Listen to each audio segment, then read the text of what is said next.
I used to have a passion in competitive gaming, and I can't really transition that into anything in real life. Trying to find my dharma doesn't really work for me because I don't feel like I care about anything else. What can I do? Great question. Okay. So I'm going to tell you guys a story about dharma in a little bit. And then, because everyone's wondering, how do you find your dharma? Okay.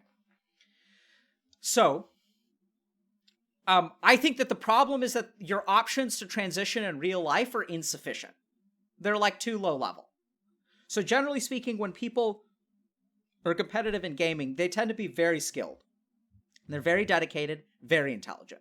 And their options in the real world don't actually like challenge them sufficiently. So I think that the first thing that you should do is try to find the hardest thing that you can do in real life. Like, don't just get a job. I mean, if you need to get a job bagging groceries, like, get a job bagging groceries. But I would say, like, you know, like there are all kinds of certifications and stuff that you can get now. So I'd say, like, get Google Analytics, like, certified. Like, get Google Analytics SEO certified or something like that. You have to decide what it is for you. But find something that's actually difficult and actually engaging. You know, like, there may be, like, you may be able to find, like, one of these, like, day trading sweatshops. Like, go hang out there. Go, like, see what those people are doing. Go challenge yourself. I don't know where you are, but if there are any startups in the area, like, reach out to startups and say, like, hey, are you guys looking for an intern? Go and do something that actually challenges you. And don't worry so much about finding your dharma right now. Like, this is also, you know, we were talking to Sky, and Sky sort of has this idea that, like, once he loses weight, then he can create all this content. So in this person's question, I used to have a passion in competitive gaming, and I can't really transition that into anything in real life. Trying to find my dharma doesn't really work for me because I don't feel like I care about anything else. What can I do? This person has this idea that once they find their dharma, everything is going to be easy. It's delaying action until the perfect set of circumstances, which is something that gamers do all the time, right? I'm going to apply to college when I know I can get into Harvard. And until that happens, I'm not even going to apply. Right? I'm going to go to the gym. This is my favorite. I'm going to go to the gym once I'm in shape. That's the best one. That's my favorite, right? I'm going to go to the gym once I don't feel embarrassed to be there.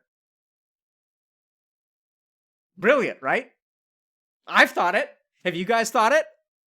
It's fucking crazy. It's stupid. But we all think that way. We all think like, okay, my life begins once I get to this point.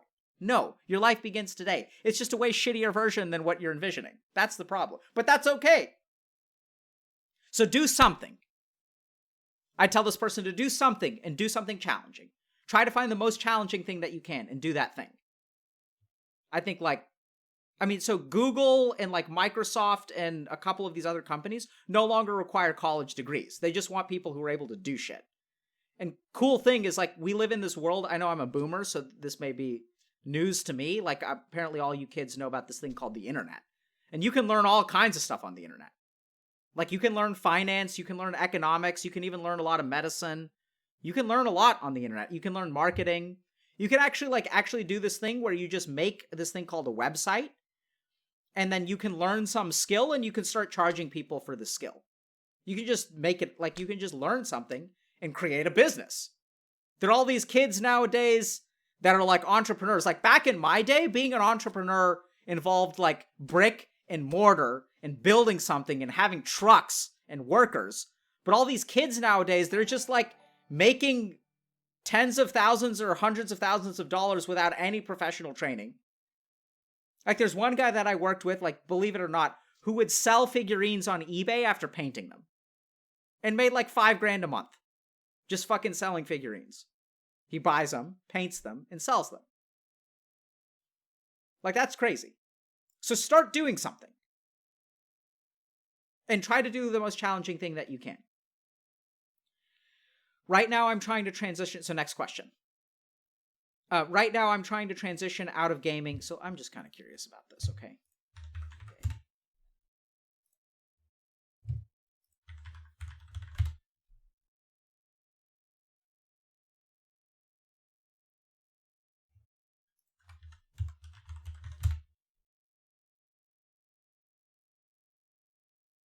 Yeah, so like I just did a search for like Warhammer. And there's 3 Adeptus Custodes Virtus Praetors, which are selling for $80. I don't even know what that is. But the 3 figurines that are selling for $100. Like, I'm not saying it's like a lucrative market. It may have like, evened out in terms of supply and demand, but like you can make money in all kinds of ways. Okay, going on to question 4.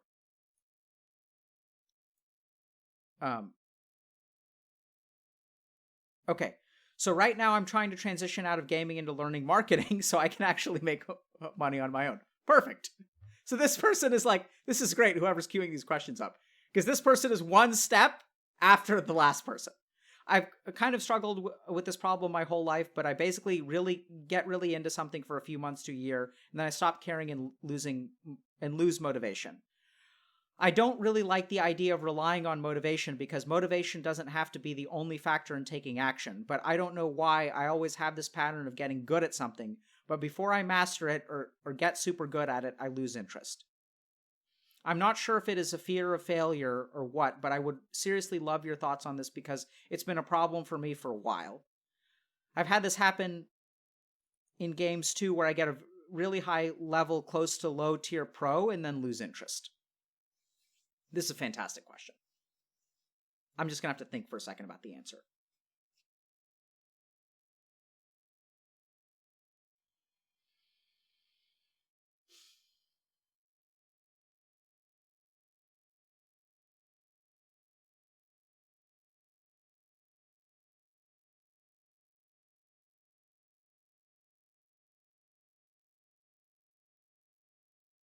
Okay. So there are two layers of answers to this question. One is why it happens, right? So if we start to ask the question of why does this happen, and then we can understand the root of it and we can sort of dissolve it at its root. The second is like how to deal with it on a practical level. So in today's interview, we talked some about like, weight loss and stuff like that. And we ended with like practical stuff because I think you have to practically do something. So the first problem that this person has, I think, is a problem of what I call orbit. So the problem is that his motivation, he or she is relying on motivation to be the primary thing that keeps them on track. And they've noticed, it's good, they're reflecting, and they've noticed that their motivation is naturally fueled for a while, and then gets, like fizzles out. So this is very important. So I think that the orbit that you surround yourself with is very important for sustaining motivation. The simplest way to create and sustain motivation is by orbit. So like, what are you orbiting around? What are you spinning around? Who's in your orbit and whose orbit are you in? What is your community? So in meditation, there's a saying that one of the crucial things that you need to succeed in meditation is something called Sangha. Sangha. And Sangha means community.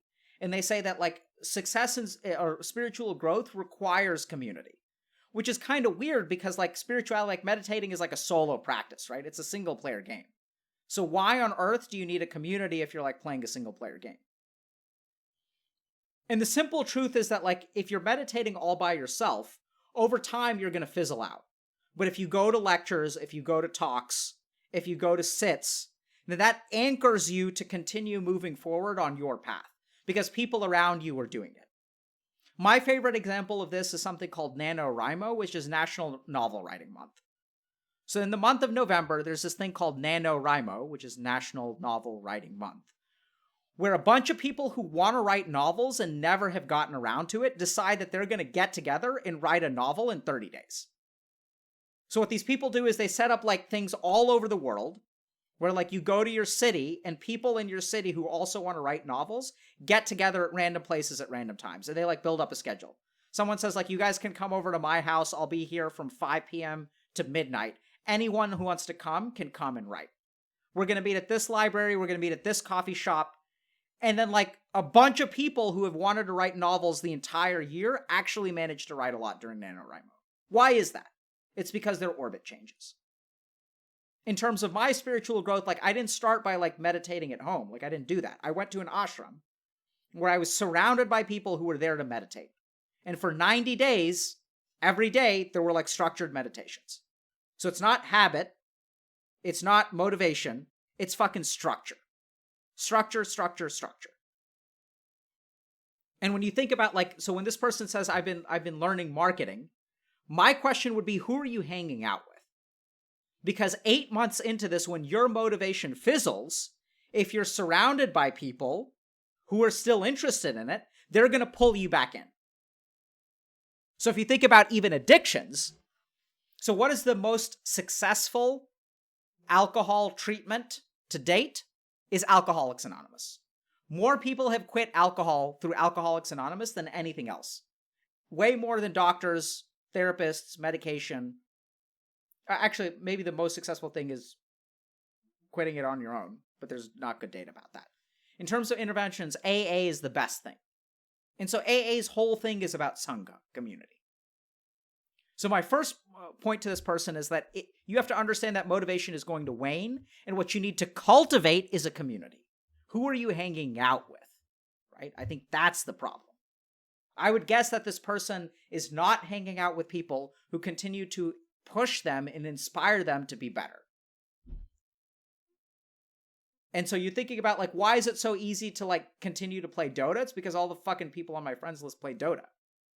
And so when I log on, like, they're playing Dota, and then I feel like playing Dota. If no one on my friends list played Dota, like, if I didn't have anyone to play Dota with, I wouldn't play Dota, like, nearly as much, right? Think about that for a second. And I don't know if gaming developers, like, did this on purpose, but they recognized at some point that giving you a feature to create a community online will keep you playing the game. And I don't think it's, like, about addiction. I think it's just about, like, that's how human beings work. When we have a community that drives us to do something, we're going to do more of it. So I think the first thing, if your motivation wanes over time, is to think about how much of your motivation is, like, solo driven. Are you being inspired and pushed by the people around you? And if not, then that's your problem. So the simplest thing you can do, rather than getting to the root of your problem and all this kind of shit that I do on stream, the quick and dirty is, like, create a community that supports you. Join a community that supports you. That's what actually, I mean, our whole model, our business model or model in Healthy Gamer, business is weird because we're not really making money, but is to, like, create a community for gamers, right? It's like, that's why we have a Discord. Like, I think that this helps. Like, watching me stream randomly once is fine, but when you guys come back and you're with other people, like, think about what we're doing and why this stream is helpful. It's because there's a community. It's because you're not going alone. This is not you reading a book on your own and just, like, listening to all my thoughts. It's you guys come here and, oh shit, this person's question resonates with other people who are watching. That's community. And now you guys are interested in this because this person asked this question. There's a benefit of, like, people working together towards a common goal. And so build a community for yourself. Think about the community that you want to join. That's the first thing. Orbit. Sangha. So there's, like, a scientific version of this, which is Orbit. And then there's a spiritual version of this, which is Sangha. So this too, there have been studies in terms of, like, communities and stuff, if you guys want to know about science. So researcher Andy Cumming, prepare yourselves. There was a study that showed, like, that was looking at factors for teenage marijuana use. And what do you guys think the most important factor is for teenage marijuana use? Right? It's your friends. If your friends smoke pot, you're way more likely to smoke pot. It's not even social pressure. It's not peer pressure. It's not pressure. It's just fucking monkey see, monkey do. Like, when I log on to Steam and my friends are playing Dota, I don't feel pressure. It's not like, oh man, if I don't, like, play Dota, those guys are going to make fun of me. It's not pressure. Sometimes there's peer pressure. Sometimes there's bullying. But most of it, it's just like, they're playing Dota, like, I'll play some Dota too. Like, oh, you're smoking a joint? Give me a hit. That's what it is. So create a community for yourself, and you'll be amazed at what you're capable of. So I got lucky because, like, I joined this community where I had peers and colleagues who were very motivated to do shit. And so, like, it helped me because then I started doing shit. They were all, like, researchers and, like, studying, like, the origins of schizophrenia and, like, starting businesses and stuff like that. These are the people that I would be on call with. Then it's like, well, fuck, like, I like to play video games. Like, I'm a gamer, and all these people are, like, MD PhDs. at an institution in the Northeast, which I shall not name. And then like I was like, well, shit, maybe I should do something. And I was like, I don't want to. So I tried doing things their way. I was like, let me try doing research too. And I was like, this fucking sucks. And I was like, I like to play video games. Maybe I could do research on that. Maybe I could do something for gamers. And I was like, oh, this is pretty cool. But if I hadn't been at that institution, it probably would have entered my mind to do research or start a company that's devoted to helping a particular problem. So create your community. Okay. So let me think about this. So I've struggled with this problem. I basically get really into something for a few months to here and then stop caring and lose motivation. I'm not sure if it's failure or what, but I would seriously love your thoughts. Yeah, so I don't think it's fear of failure. I mean, it could be, but I would guess that you just get bored, right? Did they actually use the word bored?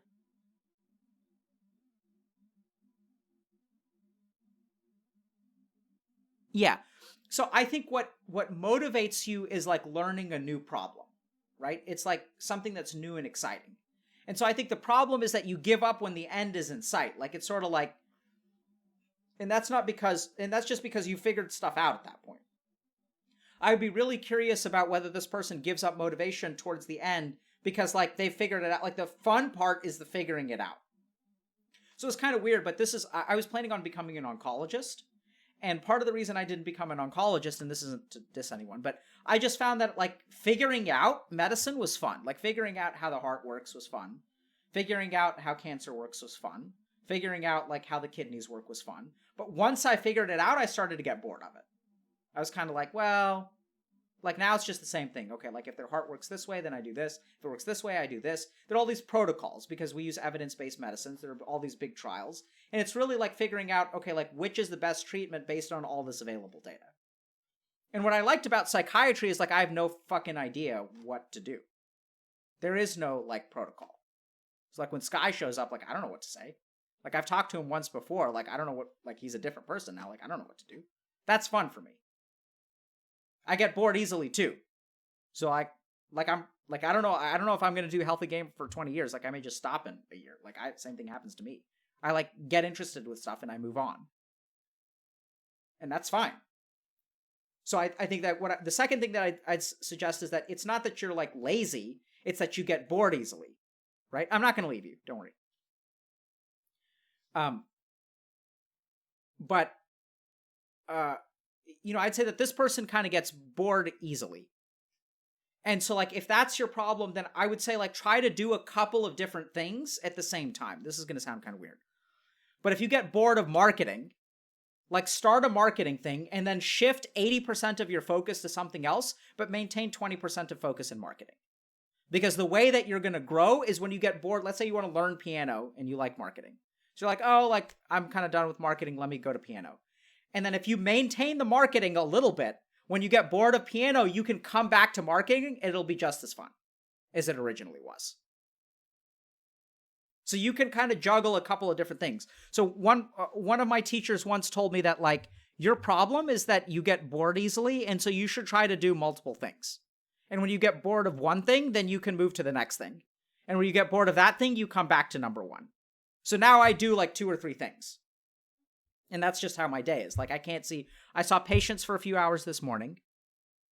And then I stream. Like part of Healthy Gamer is because I couldn't just work with people in my office all day. It's fucking boring. It's not that I don't like him, it's just I get bored.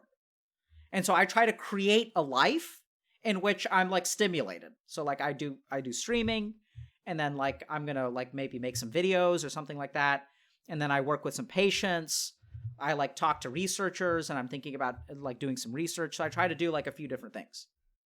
And so like I'd say don't just do one thing, but like keep it on the back burner and do something else. And then once you have like 3 things that you're kind of committed to, then you rotate between the 3. And you'll be amazed at how much you can accomplish.